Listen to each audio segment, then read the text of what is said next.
Hey everyone, Anthony Venuto here with InTouch Mortgage Solutions. It's Friday, Finance Fridays, and thank you again for tuning in for another episode. On this episode, we're going to be talking about the tsunami of notifications going out to hundreds of thousands of Canadians that have a static or fixed rate variable mortgage. You don't want to miss it. Stay tuned. If you're watching the video on the Team Sessa YouTube real estate channel, once again, thank you for clicking and thank you for all your support. If you'd like to leave a comment, do that below. And don't forget to hit the share, like, and subscribe button and that notification bell so you can get notified every time we post a new video. And while you're down there, if you want to book a consultation to have a conversation about real estate or mortgages, you can do that in the description box below. But now, back to the video. Hundreds of thousands of Canadians who have a static or fixed rate variable product have now hit their trigger rate, and a tsunami of letters and calls and emails potentially are going out to hundreds of thousands of Canadians, letting them know that their mortgage might not be covering the interest portion of their mortgage and little going towards principal.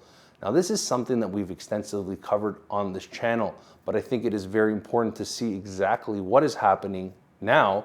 And basically, for Canadians who may not even still be aware that this has happened to them, it's going to be an eye-opening experience for millions of Canadians as we anticipate the Bank of Canada increasing interest rates into October and December and possibly into 2023. So if you're one of these many Canadians who received a notice from your lender, you might open up that letter or get that communication noting that your mortgage might be in a negative amortization. That means maybe you signed up for a 25-year amortization, but now you're at 50 years to pay off this mortgage because for the last few months, the payments that you've been making, less and less was going towards principal and more was going towards covering that interest.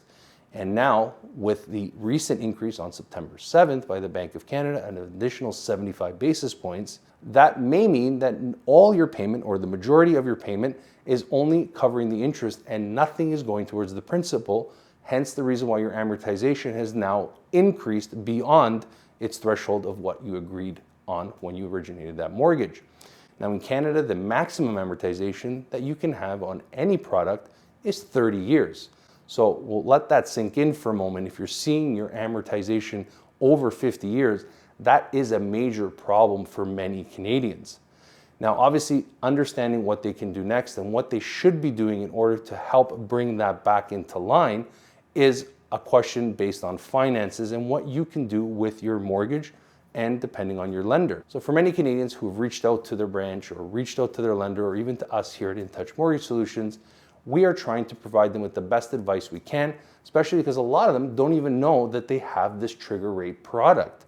And talking to some consumers over the past few months, understanding when we issue a mortgage, especially if it's with a lender that has that type of product, we disclose that information, and talking to some of the clients that are coming in and reaching out to us that we didn't originate their mortgage for, but are asking the same question. I asked them, have you or were you explained the trigger rate? And for many of them, it was either no, they were never explained the trigger rate, or two, they were explained it, but they were saying, don't worry about it. It's never happened in the history that we've known at the bank. But it's always important that they understand, you understand as a viewer, all the contract and everything in that mortgage document. Now, for many of these products, you were issued that trigger rate, not necessarily in the documentation you may have signed at the branch or with the broker, but shortly thereafter in the mail. So for many Canadians, maybe they threw it out, maybe they put it away, maybe it's in a box somewhere in your attic. But it's important to understand that trigger rate. And if you can't find that documentation, there are a few ways that you can find out that information. A few months ago, we did a video talking about the trigger rate, but I think now is a good time, and we'll talk about the app and how it can help you determine your trigger rate and some of the calculations that you can do in order to help prepare yourself moving forward. But generally, with these types of products, what you should be doing is increasing your mortgage payments. That is the number one thing that you should be doing. If you can, obviously increasing them to the maximum amount.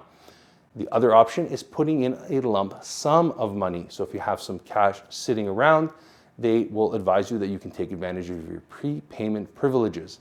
One piece of advice that we're giving our clients is if they're on a monthly structure of payment frequencies per month, maybe move that to accelerated weekly or bi-weekly in order to get more payments and more frequency through, so that you actually forcefully make 1 or 2 extra payments per year. Although that might not be a huge savings and it might not move that trigger needle further down the road, it is something to take advantage of.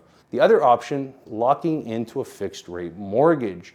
And the lenders are going to basically push this for many Canadians, and understanding what that means, especially if you're panicking, you're seeing your amortization hit 50 years, you might be inclined just to lock in right away. Before you do that, obviously we're not steering anyone in either or direction. It's just understanding and taking a deep breath before you decide to lock in, to understand your journey with that mortgage. Are you going to be planning to sell that home in the next few years? Are you comfortable locking it at a higher rate? And obviously understanding the penalties that come with that higher rate if interest rates come back down. How well do you deal with that? For many Canadians who are reaching out saying, I wish I would have locked in a few months ago, and now they might be deciding to lock in, and then maybe in a few months from now, maybe, just maybe, interest rates may come back down depending on what happens in the economy. But obviously we can't deal with what could happen. You have to deal with what is happening now and your finances. So locking into a fixed rate mortgage might be an option, but with the 1 to 3 year products, those fixed rates for 1 to 3 year, generally they were more attractive. So clients were leaning on those products to give them that buffer to say, hey, I'm okay for 1 to 2 years. My mortgage may come up for renewal in that time frame, and then we can look at renegotiating. But right now, those 1 to 3 year products have increased significantly, anywhere from 15 to 27, 29 basis points, pretty much on par with most products when it comes to your 5-year traditional mortgage. So that is an important concept, because I believe that a lot of banks are now looking at these products saying, hey, everything's aligned. Maybe now is a good time to redo your entire mortgage or re-lock in for 5 years. You might find yourself 2 years in with an option to renew your mortgage for 5 years at a higher rate, and understanding the penalties that go along with that, especially if you want to pull out money, restructure, refinance. Now, not a lot of people, maybe not everyone wants to refinance, but obviously with the current situation, many Canadians might find themselves leaning on a little bit more of, credit cards and lines of credits in order to make it through these next few months. And if that debt increases, and hopefully home prices continue to stabilize or potentially level off, you might want to consider restructuring that mortgage to pay off those higher debts in the future. And in order to do that, you may need to break that mortgage, and you might be paying a significant penalty. Now, another option that banks may be considering if you're approaching renewal, and a discussion that's being had sort of in the marketplace, is that when clients hit their renewal point, they may be able to re-amortize either back down to 30 years or up to 30 years, depending on their qualification, to help those payments and keep those mortgages back on track. And we will keep you informed, our viewers, when these changes sort of come in, or what we're finding or hearing from our lenders as the time passes. So if you do like that type of content and you want to stay informed about things that are happening with lenders and mortgages and amortization, make sure you hit the like, share, and subscribe button. Don't forget to hit that notification bell so you can get notified every time we post a new video. So now we've talked a little about what you can do. You can increase your payments, add a lump sum, fix that mortgage. Potentially down the road, you may be able to re-amortize that mortgage back up or back down to 30 years or stay within the window. Maybe we'll see the Bank of Canada, OSFI, the regulators change that stress test rule. We might see some changes come through the pipeline as the housing crisis deepens and the finance crisis with inflation continues to hit all-time highs. But we'll keep you posted on that. Now, I want to take a second and dive into our app. For those Canadians and those viewers that are watching and maybe asking themselves, I don't know my trigger rate. I want to find out, what I should be paying. And if I increase my payments, what will my trigger rate move to? And what will my amortization look like if the entire mortgage amount is paying as interest versus principal and interest? So obviously, if you're paying an interest-only payment, that means nothing's going towards principal, which is what's happening with these trigger rates. If your interest portion or your payment is all covering interest, nothing's going towards principal, that means your amortization is just ticking up and up and up. So taking the opportunity, I'm gonna grab my phone and we're gonna basically look at the app together. So what I wanna do is just basically click on the app. I want you to open the app. You're gonna see our information come up. You're gonna hit on Simple Mortgage Calculator. Once you do that, it's going to give you the opportunity to say, what would you like to calculate? Monthly mortgage payment, interest rate, amortization. We're going to click on mortgage payment to set the baseline. At this point, you can basically look at your interest rate to find out what your interest rate is or was on your contract. Let's say it's 2.45%. You're going to click on that. Now there's a couple more steps. Make sure that you click on variable, 5-year and 4-year mortgage, depending on how it's compounded. Majority of mortgages may be monthly or semi-annually. So for example, this one was semi-annually. Now we're going to set the amortization for this mortgage as where it was started at 30 years. And once we do that, we're going to enter the mortgage amount of, let's say, $600,000. So we enter the $600,000, and now basically it gives you the monthly payment and your trigger rate of 4.70%.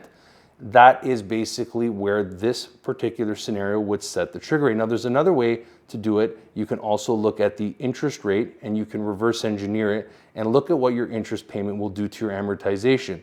So if you click on interest only as opposed to mortgage, you will see that the interest rate obviously jumps to 4.7. That is the trigger rate, 4.7026%. And what you will see is if you click on the amortization option next, you will notice that that amortization jumps to over 50 years, as that's where it stops on the app. Now, obviously, you can have some fun with this app. You can sort of look at some of those options for you and understanding what your payments should look like or what you should do. In those particular examples, if you see your payment is at X, you may want to increase it to where the actual interest rate may be at the current time. So, for example, if prime right now is at 5.45%, and let's say you had a discount of 1%, that means your interest rate is 4.45%. What you should do is look at that payment as of that amount, as opposed to what your rate was. In this particular example, we use 2.45. The spread between that, you might want to consider increasing your payment to that amount.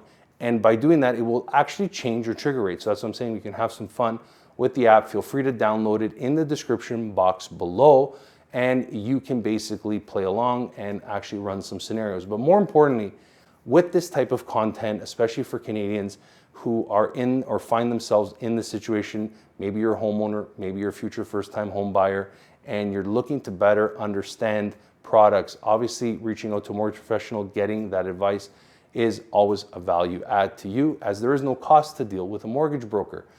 And on top of it is sharing this content with many Canadians so that they are going to be aware that their trigger rate mortgage may be impacted maybe today or maybe in the future. So do us a favor. Don't forget to hit the share, like, and subscribe button. If you know someone that could benefit from this content, don't forget to share it. And we'll leave the video here. We're hoping everyone got some information out of this. And if you have any questions, you can always feel free to reach out to us here at InTouch Mortgage Solutions, and we'll be happy to help. But until next week, have a great Friday and even better weekend, and thanks for watching.